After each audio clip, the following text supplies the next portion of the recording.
going to give a campaign update. Yesterday, I went to Liberty, to the Republican Club meeting, and introduced myself to them, talked about my running for Texas State Representative. We actually had a woman there. It was Emily Cook. She ran against Ernest Bales before, and she almost beat him. Unfortunately, Ernest Bales pulled through. I talked to her briefly, and I congratulated her. It's like, thank you for running against Ernest Bales. I commend you. And I mentioned how Bales is not a good representative for our district. Doesn't represent our values. It doesn't represent the Republican Party. But also he campaigned as pro-life, but he voted for abortion or supported abortion legislation. So, the audacity, the gall of him to campaign that he's pro-life. Then he goes to his first term in office in Austin and started supporting pro-abortion legislation. So he got caught by Texas Right to Life, and they graded him. He got a 42, which is a failing grade. And they named him as like the top legislator disappointments of that year, his first year in office. So I think that since then he's been trying to work to make sure he's not exposed for his support of abortion. We don't need somebody like that in Austin. He doesn't represent us. We need a man of conviction that stands on principles and is committed to the pro-life cause, as Ernest Bales is not. So it's nice to meet Emily Cook, and after that, well, they actually had there's a group about. They had a group like they had this group called like Texas for Fiscal Responsibility, and they gave this presentation. It's actually very good about how our dollar is being devalued and how that we have runaway government spending, and how the taxes are going up, the value of the dollar is going down, and how we have a problem in this state with excessive property taxes. How the problem's not being addressed. They're lying to us, really, playing with numbers, doing creative accounting to try to convince people, doing creative accounting to convince us that they're addressing the issue with property taxes being so high, but they're not.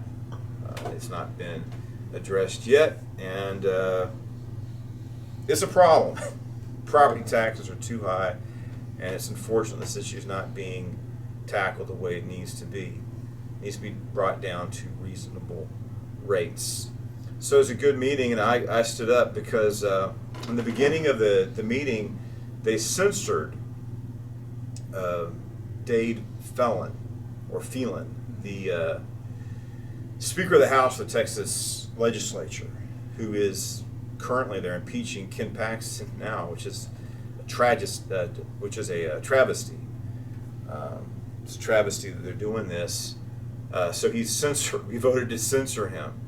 But at the end of the presentation, it's like, well, we need to censor Ernest Bales because Ernest Bales also voted for the impeachment of Ken Paxton. So we're gonna censor Dade Phelan, and we're not going to address the issue of Ernest Bales. So they had a time for the public address. In the end, someone said, another thing about Ernest Bales is he's against school choice, and Ernest Bales is not well liked in Liberty because he's a notorious rhino. Right. That works against conservatism, that works against the Republican Party and its interests. At the end of the meeting, they actually proposed censoring Ernest Bales, and I think I'm gonna try to bring that up and propose doing that because he needs to be censored. They're saying that if someone consistently votes against the Republican Party and its interests as a Republican, then the Republican Party can't censor them. So I'm going to do it. I'm going to write up and I'm going to propose doing that. So this morning we had our monthly Ministerial Alliance meeting, and in the meeting we had the new mayor of Cleveland. He came and gave an address, talked for like 30 minutes about his childhood, his father, who died at the age of 50, but how his father insisted that every Sunday they were in church pretty much all day long. And his father also taught him the value of hard work. So at the end of the meeting, now this nice guy, but I'm sure he's a Democrat. So he mentioned at the end, in passing, he goes, "I appreciate our state representative, Ernest Bales, who's supporting our city. Cleveland needs a lot of help, and I don't think that Ernest Bales is really stepping up to address the challenges and problems that the city of Cleveland faces." And these people in Liberty, he says one thing to your face, Ernest Bales does. He looks you in the eye and he tells you that he's going to be supportive and help you out. He does the opposite. He does whatever the Democrat Party says. So he was at the Republican, probably been over a year ago, he went to the Republican meeting in Liberty. They asked him questions. It's like, you claim you're Republican, but why are you always voting with the Democrat? So he got up, stormed out, and slammed the door and just,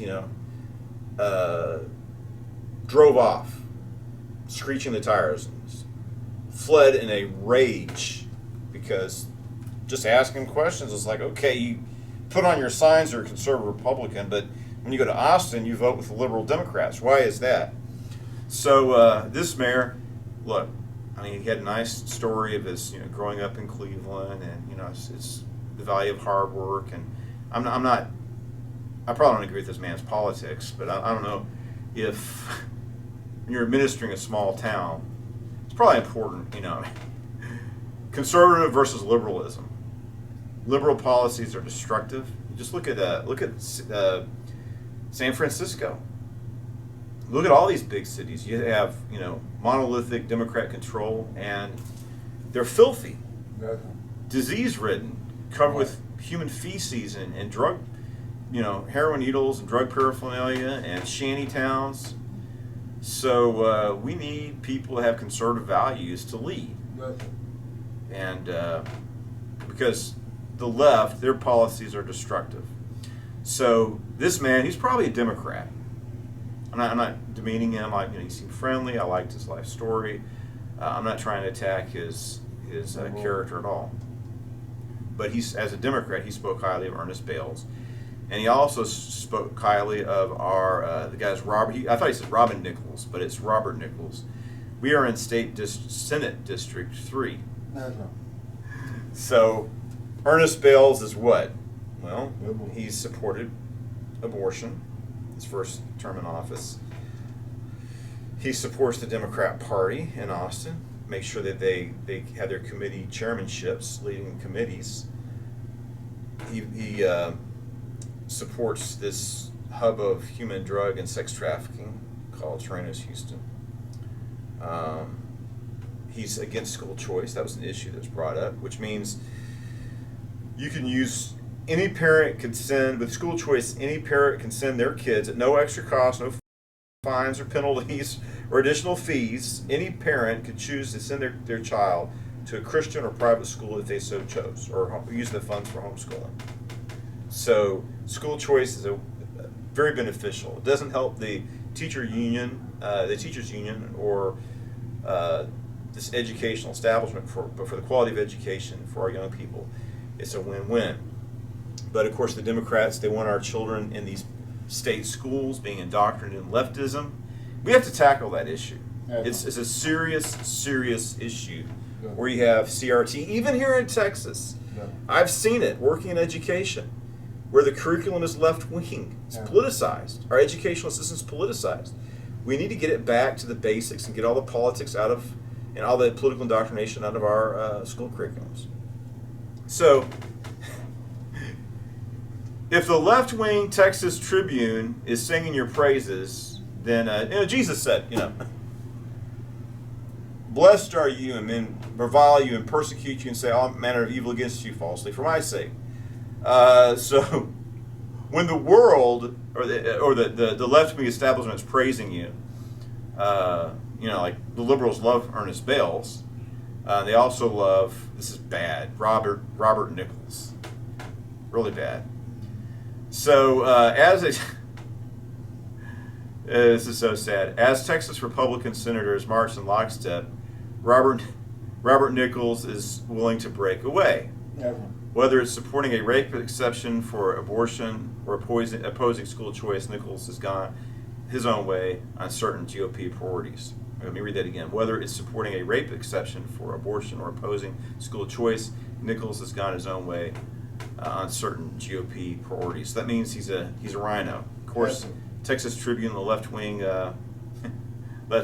Texas Tribune, garbage, so-called, it's a left-wing so-called news outlet. But Texas Tribune is singing the praises of our Texas state senator, and it's sad. It's sad. So this is the district map I'm looking at. It shows that looks like, unfortunately, we are stuck in this man's district. School choice is good. I mean, we've got to break the power of these left-wing teachers' unions over our education and improve the quality of our education. In Shepherd, only 27% of the children in the schools there, in the public schools, can do math at grade level. Our kids are failing, and the teachers' unions are obstacles to reform the situation. So let's look at the issue of abortion. If life begins at conception, if an unborn child is a human being, it doesn't matter its parentage or how it was conceived. You cannot take a human life away. Right. I mean, either going in there and tearing a baby apart limb by limb is wrong, or it's okay. Oh, well, in a certain instance, it's okay to take a baby and butcher it and tear it apart. These babies can feel pain. They're in agony. We have our friend Judah Myers, and she had her nonprofit pro-life organization, Choices for Life. She's rape conceived. There's a congressman, I think his name is King, and he made a comment that was considered controversial. He was saying that, he said if you went in any person's family tree, it's probably more like a family web if you think about how we're all related to each other and our ancestors in the past. I'm sure we're all rape conceived somewhere in our family and among our ancestors. People are shocked and offended by that, but I mean, just think about war and instability and chaos and the Vikings. Vikings land ashore and pillage and rape and plunder. The Arab conquest, the same thing. It's just the way of the world, and I don't think it's unreasonable to suppose that everybody somewhere in their family tree, way back, scientists or scholars, historians, archaeologists believe that humankind has been on this planet for as we know them today for 80,000 years. So if that's the case, I'm sure that it's not stretching possibility too much to say that somewhere in your family line, everybody's been rape conceived. But you can't kill somebody, even if that's not true, which I'm sure it is, by the way. But he basically had to, was defeated for stating a fact. But we must affirm the value and sanctity of life, and we can't make exceptions. Can't kill a child because of its parentage or the circumstances in which it was conceived. He or she was conceived. These are human beings. So this guy is a disgrace. It's sad. I also want to mention that, so I was talking to people there, and it's like, Janice Holt's running again. It's like, what? Janice Holt's running again? I feel, in a way, I'm obligated to run again because of Ernest Bales and some of the personal attacks he's made against me. I have to stand up against him, confront him, and expose him. But Janice Holt's running again. It's like, wow, she spent a lot of money.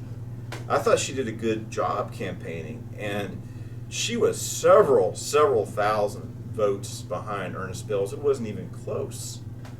And yet, she's going to try again. Why would you do that? I think in 2024, Ernest Bells is uniquely vulnerable. Why? Because it's a presidential election. He's never faced, as far as I can see, a primary challenge in a presidential election. And this isn't just your average presidential election. This is going to be a Trump election. And that means that turnout is going to be higher than usual. And he's exposed for being a rhino. People know it now, and especially with the impeachment of Ken Paxton. So he's vulnerable. He's vulnerable. The thing about Ernest Bells is he has money, and he has organization, and he has a network. And his network consists of two groups, the people in education, the teachers' establishment, and also the ranchers, because he works in agriculture. Of course, he's become wealthy by inventing a device to forcibly extract semen samples from livestock for breeding. So he has a patent on this machine, sexual torture device, I guess, that electrocutes and shocks these animals. So he's in agriculture, so he's able to relate with those people. But that's how he's been able. I kind of wonder. I'm shocked with as bad a representative as he is, the turnout he gets. But on the other hand, I told this one pastor. He's a lay minister, and it's like, this guy's. I gave him a literature. It's like this is Ernest Bells, a pro-abortion record. Some of this Democrats up there singing the praises of Ernest Bells and Robert Nichols. This lay pastor. Oh yeah, this is great. They're great men. It's like they're not good. They're opposed to the Bible. Yes. They're opposed to Christian values, Yes. Texan values, Republican values. As we see this, both of them don't vote with the Republican Party. They both need to be censored. So he can be defeated. He's particularly vulnerable this election cycle, and I hope to take him out. I'm going to try, and I hope that if we campaign hard enough, maybe we can get him to a runoff. And I don't know. Janice Holt is not a bad person. Right. She's a lot better person than Ernest Bells is. At least she's a Republican. Ernest Bells is a hard left Democrat who runs on the Republican ticket. Yeah. But she's a moderate Republican. Yeah. So I don't know. I think I'm the best choice, but I hope at the very least we can hold Ernest Bells accountable and end his political career and go back to ranching and stop ruining the state of Texas and subverting the Republican Party and creating obstacles for us to pass a conservative agenda that benefits all Texans, all of our citizens. So we got 6 months now till the primary. So it's time for us for me anyway, to get active and start campaigning. Yes, so that we can have the change that Texas needs. Yeah.